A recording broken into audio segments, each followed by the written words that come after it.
Radio UMA, tu frecuencia educativa online.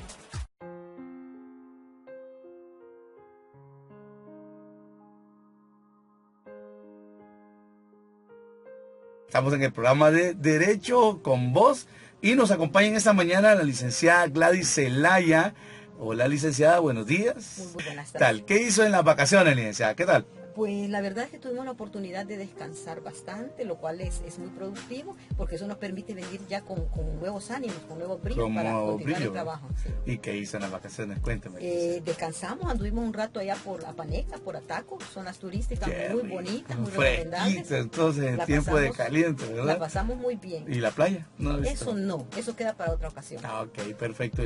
Y dígame, ¿comió algo así de las tradiciones? De las tradicionales, pues sí. Fíjese que sí, tuvimos la oportunidad de preparar las deliciosas torrejas y estamos ahí todavía con compromiso con los compañeros que les vamos a hacer extensiva la invitación. Sí, mire, aquí estamos así como que deshidratados. Okay, no, pues quedamos al pendiente. No deshidratados, estamos que ya estamos flaquitos de no comer. Ahí vamos a esperar. Entonces para la otra entrevista vamos a estar comiendo torrejitas. De compromiso, ok. Sí, y usted también va a comer con nosotros acá en su espacio de Derecho con Voz. Bueno, vamos a hablar en esta mañana, en este día, sobre lo que es la parte de la migración. La vez pasada estuvimos platicando con la licenciada sobre algunos aspectos muy importantes de lo que es la migración. Si gusta, licenciada, nos recapitula un poco acerca de eso. Muy bien, con gusto. Habíamos anunciado que la migración es básicamente todo aquel movimiento que se da por parte de grupos o personas, en este caso, que son del interés propio, sobre desplazarse de un lugar a otro. Como también lo mencionábamos, es un derecho innato de todo ser humano el poder elegir el lugar donde éste va a habitar y dónde se va a desarrollar. Pero dentro de esta modalidad debemos de advertir que la migración puede darse por dos situaciones específicas. Por una parte, lo que es la migración voluntaria, es decir, aquella en la cual nosotros advertimos esa necesidad o esa voluntad de querernos ir a un determinado lugar, y por otra parte tenemos la migración forzada. En este caso se considera que no existen más opciones que movilizarnos de un lugar hacia otro por nuestra propia seguridad. O sea, por ejemplo, si queremos poner un ejemplo, cuando es la migración voluntaria, podría ser cuando alguien del interior del país se traslada aquí a San Salvador porque necesita estudiar X carrera en una universidad, por ejemplo, o quiere estudiar aquí en la UMA, y entonces se tiene que trasladar hasta San Salvador y empieza a vivir acá en San Salvador. Exacto. Y la forzada es debido a situaciones de delincuencia en países como con guerra, violencia, etcétera. Sí, bueno, sí. Perfecto. Entonces, estamos bien claros que esa es migración. Ahora, la vez pasada estábamos hablando acerca de los aspectos legales con respecto a este tema de la migración, y nos quedaba bien claro de que uno como contratante de ese tipo de servicio, podría decirse así, la ley en cierto momento no está muy a favor de uno cuando uno ha sido como una víctima de estafa, porque no se tiene un documento, ¿se acuerda? Que habíamos hablado de eso. Sí. Entonces, ahora vamos a hablar en esta mañana acerca del retorno de los migrantes. ¿Cómo se da y por qué se da el retorno de los migrantes? Hablemos ya así como de algo más tangible, Estados Unidos, ¿verdad? Muy bien. Quizás para responderle, Wilmer, voy a empezar por cerrar un poco acerca de lo que mencionábamos en cuanto a la legalidad de este proceso de la migración. Recordemos que todo Estado, sobre la base de su soberanía, tiene la facultad de poder decidir a quién permite su ingreso de la manera legal, es decir, a través de las fronteras, a través de un documento que le permita, ¿verdad?, en muchos de los casos, una visa para poder ingresar de manera legal a su territorio. Pero existe la otra forma de migrar, que es la migración ilegal, y que es la que comúnmente nosotros como países, llamémosle en menos grado de desarrollo, estamos utilizando de manera frecuente. Y es ahí donde deviene el problema grandemente. ¿Por qué? Porque la persona trata de burlar esos controles migratorios legales para poder ingresar de manera fraudulenta a esos estados. ¿Y cuál es la finalidad? Llegar a residir en ese lugar y, pasado el tiempo, ¿verdad?, obtener sus derechos de ciudadano y de esa manera ser parte de esa gran nación. Como usted bien lo menciona, generalmente nuestra comunidad tiene su luz o su faro en lo que es el Estados Unidos. Sí. La inmensa mayoría de migrantes están alojados allá. Estamos hablando cerca de 2 millones de fracción de personas que han buscado, ¿verdad?, como su domicilio, como su lugar de residencia, el suelo americano. No obstante, también conocemos que existen personas que han migrado para distintos lugares de Europa, Australia, Italia, Alemania. Se está viendo un flujo, ¿verdad?, marcado hacia esas zonas. Licenciada, quiero hacer una pregunta con respecto a lo que es la inmigración ilegal. Hay un mito, y yo quisiera que usted me lo aclarara, porque la mayoría de gente, bueno, porque la realidad sí lo ha marcado, viaja a Estados Unidos con ese proyecto personal de buscar un mejor lugar para trabajar, pero obviamente la finalidad es última, sí, es vivir o quedarse a residir ahí.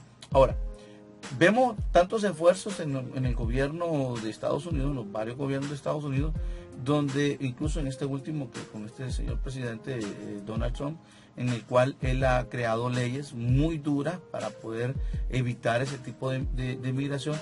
Ahora, lo que yo siempre he visto que a través de los años, y quizás por eso es que la mayoría de gente se motiva, es que terminan residiendo ahí y con el pasar de los años terminan consiguiendo los documentos. ¿Es posible eso? ¿Es factible? Cuando hablábamos de ese comportamiento que usted me menciona, por ejemplo, la persona logra obtener una visa, ya sea de trabajo, de estudio, etcétera, o de turista incluso, la persona de alguna manera ha obtenido ese pase de manera legal para poder ingresar a aquel territorio. Ahora bien, recordemos que para todo eso hay una finalidad. Si se trata de turista, le están dando 30, 60 días de permanencia. Hasta 90. Hasta 90, exacto, hasta 90. De permanencia. Pero ¿qué sucede si la persona más allá de ese tiempo toma la decisión de quedarse allá? Ya ese ingreso que hizo de manera legal se convierte en una estadía ilegal. Y así sucesivamente, ¿verdad? Entonces, ¿qué es lo que nosotros necesitamos para poder gozar de todos esos beneficios que se le da? Ingresar de manera legal o seguir el proceso migratorio que corresponde a esos casos y obtener, ¿verdad?, su residencia allá. Por ejemplo, puede ser una petición de un pariente cercano. Lo que bien sabemos es que esos procesos migratorios duran años en ser resueltos. Entonces, nuestra realidad de hoy por hoy y en los últimos años ha demostrado que la desesperanza lleva de alguna manera a la gente a tomar esa decisión, de correr ese riesgo y de asumir pues lo que está por venir. Ahora, ya sea ingrese ilegal o de manera ilegal. Perfecto. Ahora, yo me voy para Estados Unidos. El país norteamericano me contempla a mí como una persona potable, podría decirse así. Cuando yo llego a Estados Unidos y paso que 10, 12, 15 años, trabajo, pago los impuestos, no tengo problemas con la ley, porque he oído de bastantes personas que así hacen ese su proceso de vida. Y luego, no sé, entran tal vez algún programa o algo y terminan siendo residentes. ¿Soy potable yo, aunque haya entrado de una manera ilegal?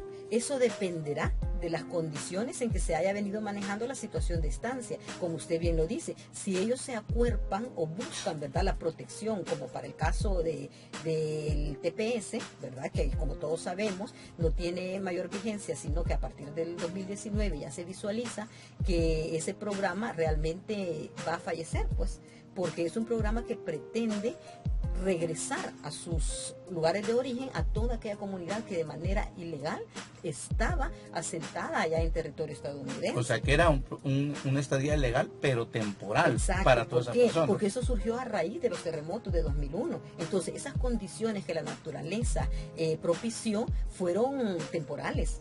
Ahora bien, esa situación ellos debieron de alguna manera haber aprovechado, ¿verdad?, para poder optar a las vías de obtener su residencia y su espacio ya definitivamente allá en Estados Unidos. Como usted bien lo menciona, son personas productivas, en la gran mayoría, aportan sus impuestos a los Estados Unidos, se someten a un tipo de condiciones reguladas por la normativa de Estados Unidos y son gente que realmente producen. Y tan es así que nosotros en cierta medida podemos decir que económicamente somos sostenibles como país en virtud de las remesas que ellos generan para nuestra población. Ahora, licenciada, honestamente, ¿qué va a pasar con esas personas que se acaba el TPS? Usted dice, algunas, me imagino yo que en el proceso pues, son elegibles, ¿verdad? O sea, o se metieron en un proceso de llamada, o ya llevan avanzada o algo. Su situación. Pero aquellos que no hicieron nada, que solo estuvieron renovando y en el 2019, ¿verdad? Sí, cierra. Sí, ¿Qué va a pasar? y aquí no podemos nosotros visualizar que se está ante una prórroga, no, la realidad es otra. El programa ya caducó, el programa ya venció. Lo único que se está haciendo es ganar tiempo para efectos de preparar a esta población en la condición de retorno. Entonces, el día de hoy nada menos yo veía una entrevista de la señora embajadora de los Estados Unidos y ella es enfática, ¿verdad?, al manifestar que es un hecho, que estas personas van a retornar de alguna manera a nuestro territorio, que lo que se está haciendo ahorita es dándoles la oportunidad de prepararse y de alguna manera con el gobierno de El Salvador generar condiciones que les permitan para cuando eso suceda reincorporarse a la sociedad. Ser parte del desarrollo a través de fuentes de empleo, a través de industrias, etcétera. Pero como repito, esa es una situación que está por venir. Serán algunos cuantos que sí van a calificar para ese programa. Como una minoría, sería un ¿verdad? mínimo, depende de la situación de cada cual, porque recordemos que eso se tiene que estudiar, ¿verdad? ¿Cuál es la condición de cada persona? Como le repito, si estamos hablando de cantidades enormes de salvadoreños que se enfrentan a esa posibilidad, a esa situación. Ahora, ¿a esas personas les toca o les queda nada más el regresar de manera voluntaria al terminar o se pueden quedar más tiempo y ya se arriesga a que se Sobre arriesga? la base del TPS al cual ellos se habían abocado, definitivamente no. Ahí tendría que esperar que surja alguna situación allá en el sistema de Estados Unidos de legal para que ellos puedan optar por otro tipo de tratado o condición. Yo he oído, licenciada, con respecto a ese tema, de que han surgido alguna serie de recomendaciones, no sé si, yo no sé si a nivel, si tiene algún asidero legal, y es, por ejemplo, una de las que escuchaba era que las personas residen, por ejemplo, en un estado, en Los Ángeles, se le va a terminar su TPS, le recomiendan pasarse a otro estado. ¿Ayudará esto? Es que recordemos que en Estados Unidos se manejan leyes tanto federales como leyes a nivel de los estados, pero individualmente. Entonces lo que sucede es que lo que un estado puede prevalecer, en otros pueda que no. Pero lo que nosotros estamos viendo a nivel de políticas migratorias es que se está generalizando esta situación de abolir de alguna manera los beneficios y las denominadas ciudades santuarios, ¿verdad?, que hasta hoy por hoy sobreexisten, realmente se les está limitando las condiciones para que ellos puedan beneficiar a tanta población migrante. Saturada, ¿verdad?, de tantos migrantes. Las reformas últimas se advierte, ¿verdad?, que a los jueces incluso ya le han puesto una carga definida de procesos que tienen que resolver, pero estamos hablando de 700 procesos a nivel de un año. Imagínense, y la necesidad y la demanda es tan grande que no va a cumplir con todo. Y no solo es los salvadoreños, porque hay otras nacionalidades que tienen que algún trato específico con algún otro tipo de programa. El caso más grave, como usted lo menciona, es El Salvador. ¿Por qué? Porque si nosotros tenemos alrededor de casi 2 millones de personas residiendo allá, países como Honduras o como Guatemala, pues su porcentaje es menor, mucho menor que el nuestro. Ok, perfecto. Entonces, bueno, las recomendaciones hacia ese tipo de personas, ¿qué se les podría decir? Por ejemplo, hay familiares que van a escuchar este programa y dicen, bueno, ¿y qué le queda a mi familiar, verdad? A mi papá, a mi tío, o a quien sea que sea allá. Venir acá y plantar a una empresa. Antes que eso, yo considero que hay una, llamémosle, vulnerabilidad en cuanto a una situación que se está advirtiendo allá en sede de Estados Unidos, la falta de información y de representación legal de estas personas. Entonces, ¿qué es lo que tienen que hacer? Ellos buscar la ayuda, ya sea del consulado salvadoreño o de las asociaciones de salvadoreños en el exterior, para que, o cualquier otra ONG, ¿verdad?, que les permita tener acceso a esa información, hacerles saber en qué estado se encuentra su proceso, qué es lo que se puede hacer o cuáles las condiciones a las cuales ellos podrían optar. Entonces, ese sería el primer motivo en el cual ellos tienen que abocarse a solicitar la ayuda de un abogado, asesoría legal. Digamos que yo estoy en ese proceso y yo hoy se termina el TPS, ya mañana las personas encargadas de la ley, por ejemplo, la policía, creo yo que son las autoridades migratorias. Ellos ya tienen como el derecho y la potestad de agarrarme y mandarme. No le llamemos derecho, llamémosle, tienen que cumplir con la ley. Okay. Esa es la situación. Entonces, como nosotros vemos, para irnos a otro de los puntos de la situación de los migrantes, si una persona, por ejemplo, es interceptada en el tránsito de aquí hacia los Estados Unidos, esa persona queda en manos ya de las autoridades migratorias, ya sea en territorio mexicano o en territorio estadounidense. A partir de ahí nace una primera vinculación con el Estado salvadoreño, y es ahí donde vamos a hablar un poco acerca de lo que es el proceso de retorno, porque estas personas eminentemente van a ser deportadas. Ahora bien, ¿qué es lo que sucede allá? El denominado paso cero comienza cuando la persona queda sometida a esas autoridades e inmediatamente se busca, ¿verdad?, el contacto con las autoridades nuestras a través del consulado para poder de esa manera direccionar, ¿verdad?, qué es lo que se va a hacer con estas personas. Por una parte se trata de controlar acá en El Salvador a parientes para que estos puedan de alguna manera brindarles ayuda en cuanto a ese proceso de la repatriación o del retorno. Y para eso entra directamente el Ministerio de Relaciones Exteriores a través de Cancillería y en relación con el viceconsulado de El Salvador allá en Estados Unidos. Ellos empiezan la movilización, como les repito, para garantizar de alguna manera que los derechos fundamentales de estas personas que están siendo sometidas a este proceso no sean vulnerados. Okay. Ahora, yo he oído también de personas que cuando van en el tránsito ya logran pasar y ya están pues en suelo norteamericano, los agarra la migración, sí, o las autoridades migratorias.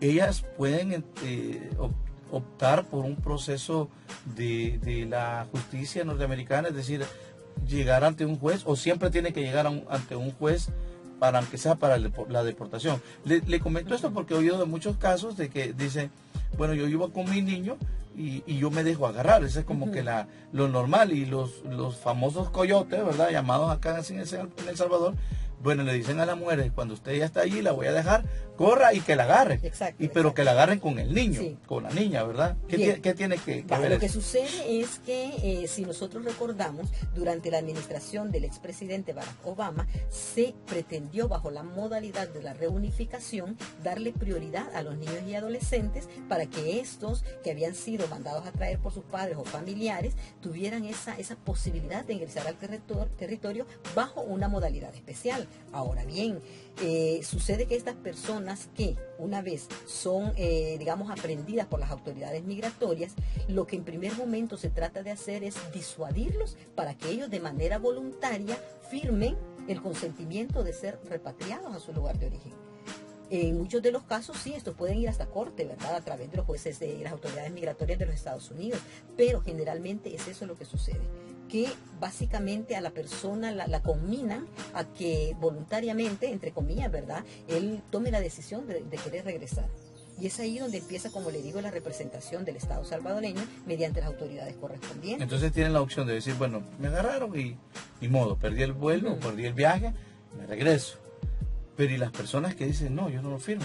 Se van ante el proceso migratorio. Y lo que sucede es que en la inmensa mayoría de los casos, pues van a terminar con el mismo resultado. Van a ser deportados. Repatriados, van a ser objeto de ese proceso de retorno. Solo como un dato, ¿quién costea la repatriación de tantos? Eso corresponde, existe una vinculación entre estados, ¿verdad? Pero le corresponde al Estado salvadoreño, por ser nuestros connacionales, el asumir toda esa carga. Los costos del vuelo, alimentación. Cuando hablamos de las personas que ingresan vía aérea, estamos hablando de aquellas personas que sí, efectivamente pisaron suelo americano, sí, y que por ende ya existe, ¿verdad?, todo un tratado para hacerlos regresar por vía aérea.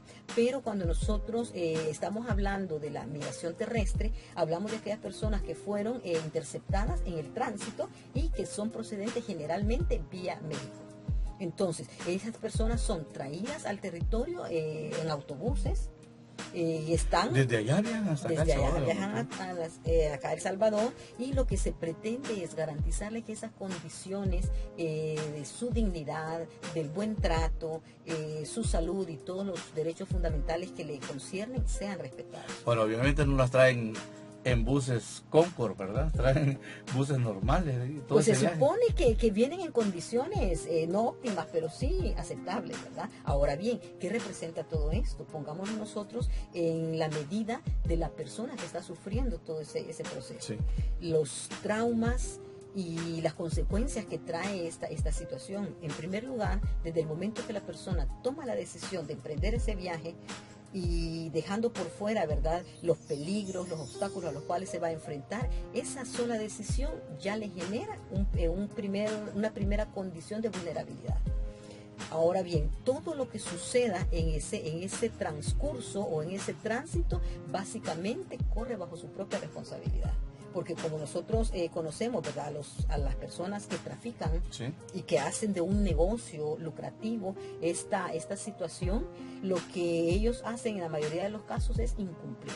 Simple y sencillamente le venden la idea a la persona que por X cantidad de dinero, y estamos hablando de 7.000, 8.000, sí, es bastante.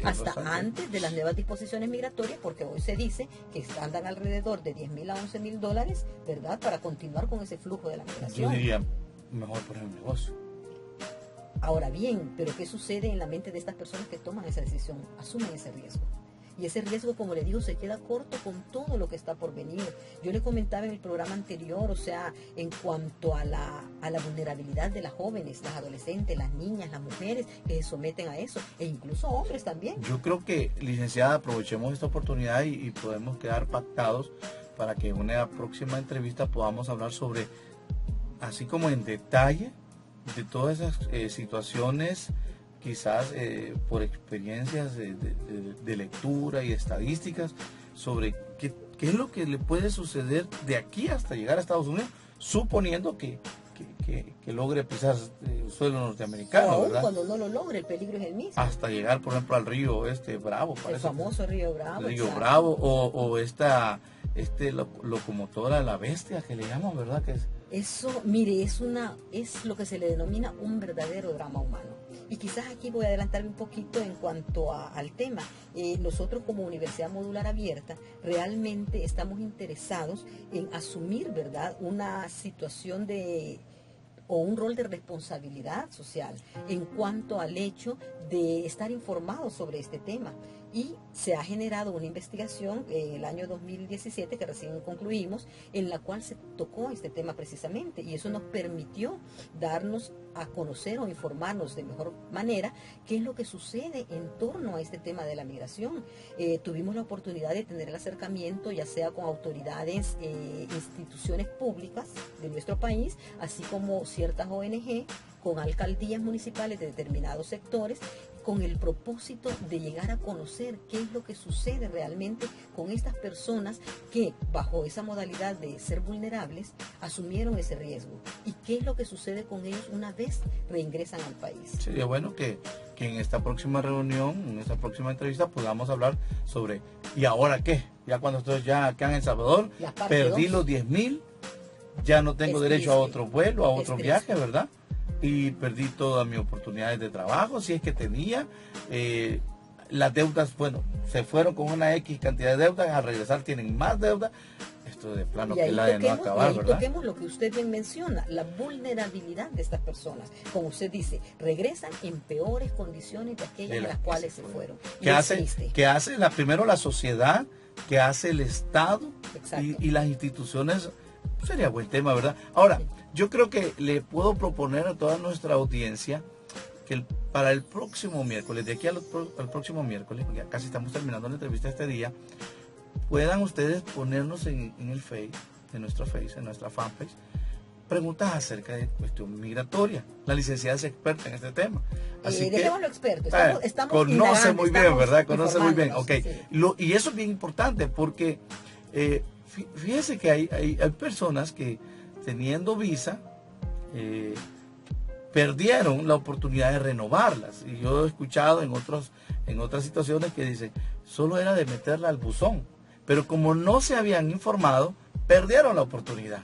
Entonces, y algunas otras personas, por ejemplo, otro de los temas sería bonito que usted preguntase, yo lo voy a hacer aquí por usted, es esas personas que tienen capital, que tienen algún ahorro en Estados Unidos y que están dentro del TPS, ¿qué opciones tienen para El Salvador? ¿Le parece, licenciada, que en la próxima reunión hablamos de eso? Porque por allá debe haber algún millonario salvadoreño, ¿verdad? Fíjese que sí, hay gente muy productiva que ha dejado su juventud, años de su vida en aquel territorio, pero qué bien si ellos fueron visionarios, ¿verdad? Y ahorraron para ese... O compraron terrenos acá en El Salvador, casas. En El Salvador, sí. Exacto. Porque yo he oído de algunas personas que están en TPS y dicen, no, es que ya no voy a volver a El Salvador. Miren la situación en que están ahorita. Nadie se hoy sí ya de plano que para el próximo año van a tener que pensar qué es lo que va a suceder. Y es que conforme la ley especial, que por eso yo le manifestaba, ¿verdad? Que tiene que ir de la mano el marco normativo,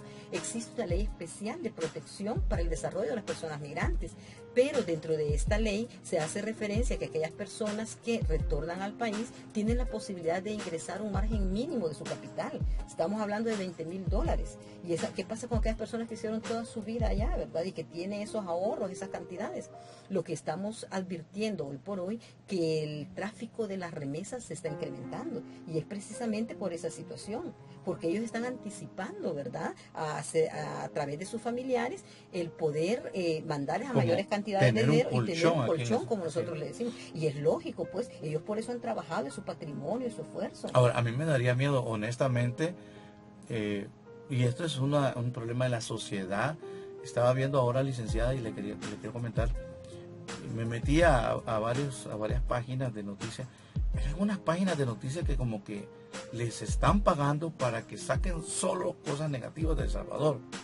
Hace poco vi en otra página que hay un personaje de televisión de un programa muy reconocido a nivel de las cadenas internacionales de televisión, que tiene su programa bien bonito, y escogió el Sunsal para venir acá, es Prison Break, creo que se llama, y escogió el Sunsal para venir a vacacionar en Semana Santa. Es decir, y El Salvador, nosotros mismos como que los que estamos queriendo votar, ¿verdad? Ahora, esto llega a Estados Unidos y la gente estando allá dice, yo no me voy por allá, porque allá dicen que están matando a toda la gente. O sea, y eso es algo de que lo que tenemos que hablar en una próxima reunión. Muy interesante. El pensamiento del Estado salvadoreño y en sí la sociedad con respecto, o sea, porque el otro año, ahorita nadie quiere hablar de eso, pero el otro año tenemos que hablar de eso. Van a venir, ¿cuántos están en ese proceso de TPS? Estamos hablando de 200,000 o más personas. Es una gran cantidad. Sí. Entonces, ¿qué va a pasar con todas esas personas? Imaginémonos el 50% de esas personas que vengan en el primer... Quizás sería bueno platicar después de cómo va a ser ese proceso. La pregunta es interesante porque nos surge, ¿verdad?, la inquietud. ¿Está preparado el Estado salvadoreño para recibir a esa cantidad de personas? Si con la inmensa cantidad de problemas que tenemos hoy por hoy no podemos lidiar como sociedad, como Estado. Más necesidades de agua, situación habitacional, fuentes de trabajo, ¿qué me dice usted de la inseguridad que vivimos? Entonces, nosotros como Estado somos un país pequeño, pero su gente es noble, trabajadora y grande de corazón. Sí. Ahora bien, tampoco podemos ocultar, ¿verdad?, que existen ciertos grupos de personas que se dedican a hacer cosas malas. Sí. Y es en razón de ello que se nos tilda, exacto, que se nos tilda, ¿verdad?, de ser un país violento, un país sangriento, que la gente no quiere venir, que la inversión huye, etcétera. Pero de nosotros dependerá en gran medida que retomemos nuestro camino. Okay, pero como siempre lo digo, ¿verdad?, esto no lo podemos hacer solos. Necesitamos de la sabiduría que nos viene de lo alto y de la buena disposición que tengamos todos los salvadoreños para cambiar las cosas. O sea que estamos hablando de tomarnos de la mano de Dios, cambiar la sociedad y lo otro. Tenemos que enfrentar este tema. Y como país. Como país, como sociedad. Porque no podemos verlo de manera aislada. Sí. Ni ser el mucho otro año viene la gente. Eso el otro año, a menos que, y eso quizás sería bueno, ¿qué propuestas hay en el Congreso de Estados Unidos que nos pueda dar esperanzas de que haya alguna prórroga, por ejemplo, o algún otro proyecto que permita que todas estas personas se queden Mire ahí? qué interesante que hasta la Iglesia Católica hoy está, ¿verdad?, teniendo presencia. Y qué bueno, porque necesitamos que todos los sectores activos de la sociedad nos sumemos a ese esfuerzo. Todos los Usted me preguntaba en esta entrevista qué sucede con la sociedad, cómo nosotros, con qué ojos vemos al migrante. Y eso es otra situación que nosotros debemos de romper esos esquemas, de ver al migrante como aquella persona, ¿verdad?, deportada, derrotada, criminal, etcétera.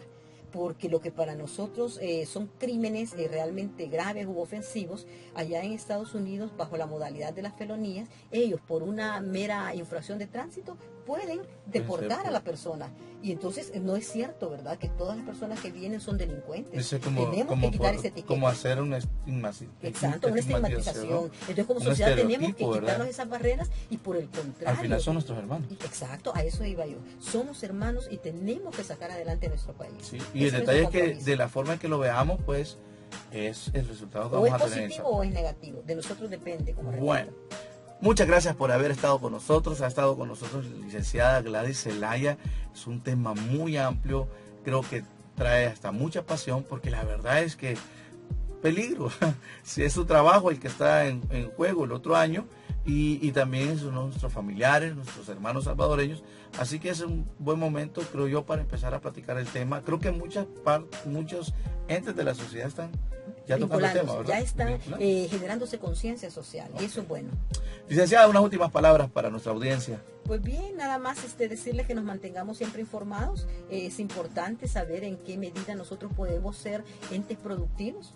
Yo siempre lo digo, ¿verdad? Desde la trinchera que nos toque, como profesionales, como docentes, como sociedad misma, tenemos un compromiso grande. Como universidad también. Como universidad no nos quedamos atrás, la UMA se hace presente. Es más, esta semana por venir estamos invitados a un congreso que se va a realizar en la UCA sobre el tema de las migraciones. Sí. Vamos a tratar de darle cobertura como Radio UMA y también recuerde que de aquí hasta el otro miércoles usted nos puede poner las preguntas en nuestra fanpage o hacerlas llegar y nosotros con mucho gusto se la vamos a trasladar a la licenciada para que ella pueda darnos respuesta y orientarnos acerca de eso.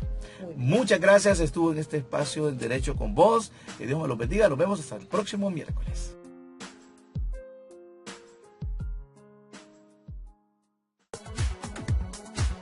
Radio UMA, tu frecuencia educativa online.